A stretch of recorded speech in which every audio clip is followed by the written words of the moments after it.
Ang brown rice ay kinukonsider na whole grain at mayaman sa essential nutrients, vitamins at minerals. Ayon sa pag-aaral ng Nutritional Journal, mas makakabuti sa kalusugan ang pag-consume ng brown rice. Kaya naman swak ito sa mga taong conscious sa kanilang diet o mayroong problema sa kalusugan. Narito ang ilan sa mga amazing benefits ng brown rice. Number 1, mayaman sa antioxidants. Ayon sa pag-aaral, kapag ang butil ng bigas ay dumaan sa mahabang proseso ng paggiling, lalong mawawala ang taglay nitong phytocompounds na nagpapakita ng antioxidant activity. Dahil dito, mas mayaman sa antioxidants ang brown rice kumpara sa white rice at iba pang processed grains. Ang brown rice ay nagtataglay ng iba't ibang klase ng antioxidants tulad ng anthocyanins at phenolic compounds. Siksik rin ito sa flavonoids, kagaya ng trypsin at flavones na may antioxidant activity. Kaya ang pag-consume ng brown rice ay makakabuti sa ating kalusugan. Maaari itong makatulong upang maiwasan ang mga malalang sakit, maalis ang toxin sa katawan at mabawasan ang stress. Number 2, neuroprotective effects. Alam mo ba, ng high cholesterol diet ay maaaring makasama sa cognitive function at magdulot ng neurodegenerative disorders. Base sa mga pag-aaral, ang mga taong mataas ang total cholesterol at bad cholesterol ay posibleng makaranas ng memory loss. Buti na lang, ang brown rice ay may neuroprotective effects. Ito rin ay may high fiber content na makakatulong upang bumaba ang cholesterol levels. Ang pag-consume ng brown rice ay makakatulong din sa prevention at treatment ng iba't ibang cognitive problems, kagaya ng Alzheimer's, Parkinson's, anxiety, depression at stress. Makakatulong din ang regular na pagkain ng brown rice upang maprotektahan ang brain health laban sa pinsalang dulot ng oxidative stress. Number 3, niregulate ang blood sugar at piniprevent ang diabetes. Kung mataas ang iyong blood sugar o mayroon kang diabetes, makakabuti sa iyong kalusugan ang pag-consume ng brown rice. Ang glycemic index nito ay 50 at ang white rice naman ay nasa 89. Ibig sabihin, mas mabilis tataas ang iyong blood sugar levels kapag kumain ka ng white rice. Pero dahil mas mababa ang glycemic index ng brown rice at mayaman ito sa magnesium, makakatulong ito sa pag-regulate ng blood sugar at hindi tataas agad ang iyong blood glucose. Napatunayan din sa pag-aaral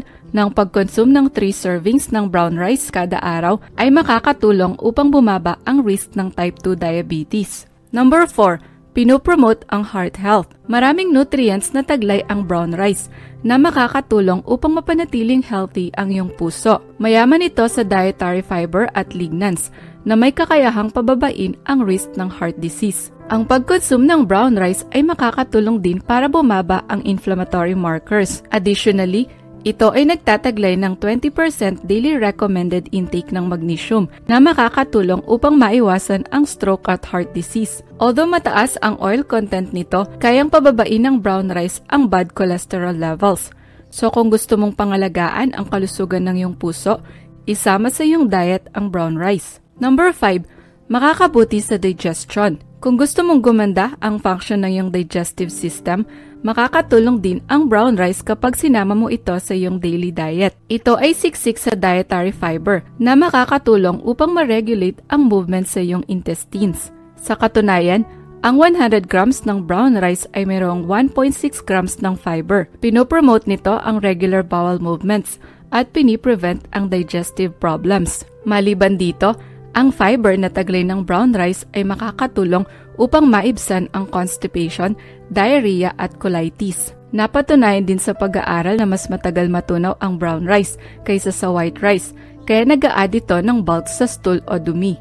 Number 6, makakatulong sa weight management. Ayon sa pag-aaral na isinagawa noong 2020, 4 sa bawat 10 Amerikano ay kinoconsider na obese. Samantala, 1 sa bawat 10 Amerikano ay qualified as severely obese. Pero kung isasama mo sa iyong daily diet ang brown rice, maaari itong makatulong para makontrol mo ang iyong timbang. Ang brown rice ay isang dietary staple na patok sa mga taong overweight o nagbabawas ng timbang. Apart from that, ang brown rice ay mayaman sa dietary fiber kumpara sa white rice. Dahil hindi kayang i-digest ng ating katawan ang fiber, matagal itong matutunaw at hindi ka agad magugutom.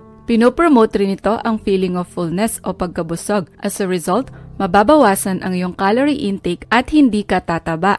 Number 7, pinopromote ang bone health. Ang brown rice ay punong-puno rin ng essential nutrients na makakabuti sa bone health. Ito ay nagtataglay ng 85% daily value ng manganese na nagpo-promote ng strong bones. Makakatulong din ang manganese sa formation ng connective tissues at bones. Mayroon ding 20% daily value ng magnesium ang brown rice na makakatulong sa nerve function at calcium absorption. Furthermore, ang magnesium na taglay ng brown rice ay maaaring makatulong sa bone demineralization at bone-related conditions, kagaya ng arthritis at osteoporosis. Ang brown rice ay nagtataglay din ng iba pang minerals na makakabuti sa ating mga buto, tulad ng copper, phosphorus at selenium, pati na rin B vitamins. Number 8, makakabuti sa maternal health.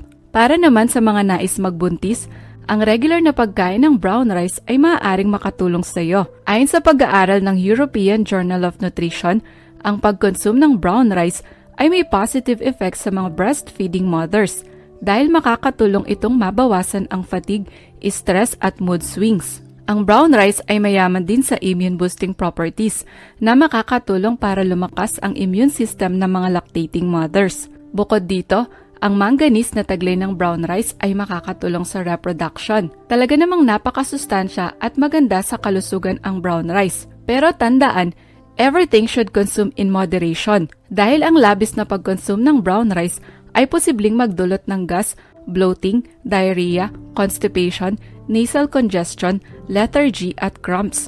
Ikaw, gusto mo ba ang brown rice?